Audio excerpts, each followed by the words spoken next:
Sablasadi TV kanalidan Sodirjon. Ma'lumot berish boshlayman. Ko'rib turgan romlarimiz bu hovli tomonda. Romlarni eniga keladigan bo'lsak 210, bo'yi esa 165 atrofida. Tepada framonga qo'yilgan. Ochilishlar ikkita chekkada va o'rtaga ustun tashatildi. Ya'niki mijoz o'zlarini xohlagan dizaynlarni qilib berdik. Ko'rishimiz mumkin 6 metr 3 kamerali profil, hammasida vodoseliflari bor, podstavочный profillari bor, havo aylanish yo'laklari qo'yilgan, oynalar energiya tejovchi titan oyna. Bu tomondagi romimiz ham xuddi shunaqa 6 metr yo'q. Asli bilasizlar biz bu razmerga qanaqa fason beramiz? Ikkiga bo'lib bir tomon ochilish qilamiz. Lekin mijoz ikki tomon qilib, kichikroq qanot bo'lsa ham shunaqa qilib bering dedilar. Ko'rishlar mumkin. Energiya tejovchi oyna xona ichkarisini ko'rsatmayapti. Eshigimiz chempion. Chempion bir kamerali profil, termopetlar. Italyanskiy ko'rishlar mumkin. 3 tadan qo'yilgan. Eshikni bo'yi keladigan bo'lsa 212, 213 atrofida ochilish. Terma zamoglari, ochilish yopilishlari zo'r holatda. Tashqariga ochilish qilingan. Ichkari tomondan ko'ramiz. Ichkarida mana ko'chani ko'rib turibmiz. Tepada framogasini mana tomon bilan bir xil bo'g'ilgan.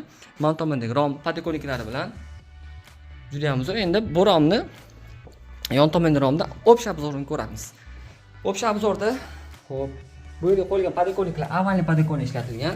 Ruchka Rotolux qora germanskiy, Fornax mexanizm. Mana ko'ringlar, mana rezinka mashta qisib olyapti. Ya'niki issiq sovuqlikka hamda shu mezalasiga juda ham yuqori. 6 metr rom liniyasi bor, o'zini ko'rishlar mumkin. Yopilishi, bu tomondan ochilishi. Dvanoy mexanizm hammasiga qo'ydirdilar. Mana. Ikkitasi ham dvanoy bor. Tepada framoga 45 sm. Podstavочный profil bilan plus minus hisobida 170 desalar ham bo'laveradi.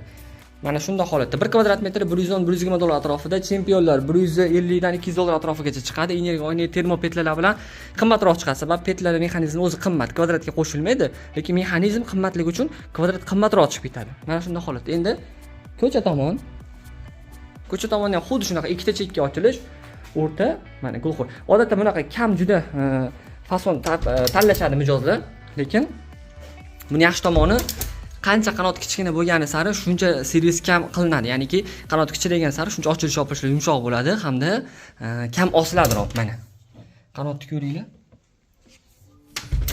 Shunda bitta rom necha pulga tayyor bo'ladi? 4 million 4,5 million atrofida plus minus chiqadi. Energiya, podokonlik 3,5 milliondan 4,5 milliongacha olaverasiz bemalol. Endi bu tomonda hammomda forchkasi qo'yilgan. Forchka pastdan tepaga makasini ochilish mana oyna ko'rinmaydi, lekin yorug'lik o'tkazadi. Bekildi. Mana shunday holatda. Endi yon tomondagi romni ham ko'ramiz. Uy juda ham zo'r. Ko'cha tomonda 3 ta, hovli tomonda 3 ta, ko'cha tomonda 2 ta. Mexanizmga e'tibor qilinglar. Sifat juda ham zo'r. Bekildi. Bu ham bekildi. Bunda ham dvanoy mexanizm bor. Buni ham dvanoy otsa bo'ladi. Mana. Hammasiga dvanoy qilingan, xullas. Xudo xolasa mijozimizga yaxshi kunlar buyursin. Sizlarga ham sifatli romlar kerak bo'lsa, bemalol bog'langlar. Bizni kuzatishda davom etinglar.